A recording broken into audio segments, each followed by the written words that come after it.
Akasbani Imphal, Wahengbam Rajesh na pau pajari.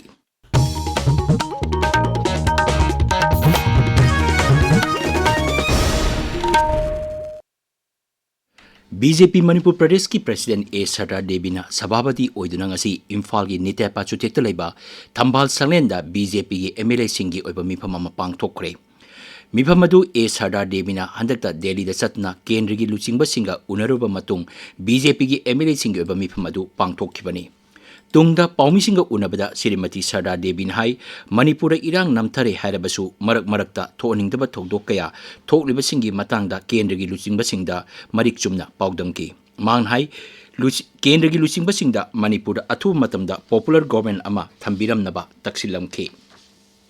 Manipura hojik phawbada COVID positive oiba mioi chani ni phum doi thenare masigi manungda Imphal West jila na khwaidagi yamna mioi chama humpu taruk thenaki Imphal East jila da mioi yankhai mari positive oiba thenaki haukiba pung konmari da mioi yankhai test tawbada mioi tarahum doi nauna positive oiba thenaki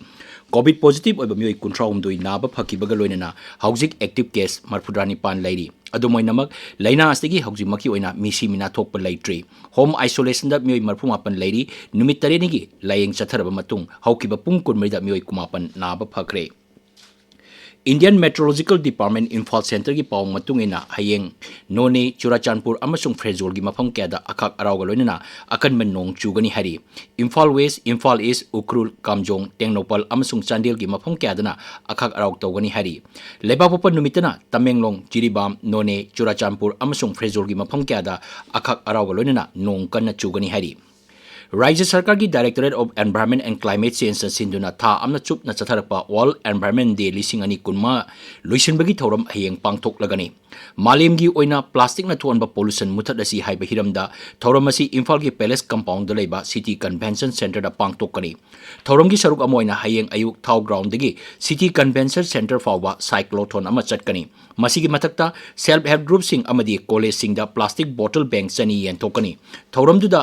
amot pa khongat naba electric vehicle mangasu hogdokkani loisingbagi thorom asigi saruk amo oina college amasung university gi mahiroi singna putokpa environment management and conservation gi 3D model exhibition poster competition hogdokkani Sinjak sembagi matang dan numit tare ni chatharkiba residential skill development training program hayeng Imphal gi tagel patalaiba master ki training holder loisilagani Manipur Science and Technology Council sindura chatharkiba training program loisinbagi thoromda Science and Technology gi secretary Srimati Kengu Juringla saruk yagani RK Sanatomba Memorial Journalist Award hayeng lanthok lagani RK Sanatomba Memorial Trust na sinduna Imphal gi Palace compound gi Kombirei House Higajang Lenda Laiba Trust asigi office ta pangthopa thoromda Journalist Award asi yen thokani thoromga mari leinana Kangla Lanpung gi 13 suba volume su fongani hairi Lebak asigi mathang chahi phawbada Maoist ki thabak thorom sing pumut muthatnaba sarkar gi achetpa phirep adubu Griha Mantri Amit Shah na nahongna phongdokre manghai left wing extremism singa karigumba hiram amatada wari sanaba tawroi Telangana gi Nizamabad Kisan Sammelan da wangang laduna Griha Mantri na Maoist singbu sarkar da changjaratuna mahoksa gi lambi da yawnanaba amuk hanna appeal toki manghai makuto khulai paiduna tribal sing police amadi jawan sing hatpa singbu kaidonungda wari sanaroi hingsa thadoktuna changjarakpa mioi singi damaktadi sarkar na thong launa hangduna lei left wing extremist sing na khulai thadoktuna changjar naba hairaduna Griha Mantri na hai sarkar na pikiba matamdugi matungda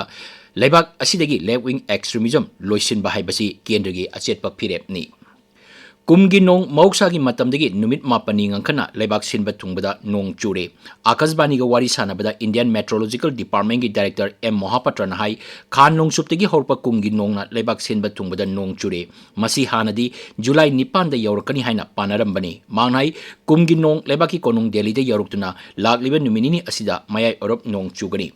Dr. Mohapatra na hai kumgi nong ninchi jana lakpa maramna mayai thangba Bharat ki sarukta nong marang kaina churagani manghai mayai thangba Bharat amasung awang nong chu Bharat ki mafam kyada lakliba numinini asida akanba nong chugani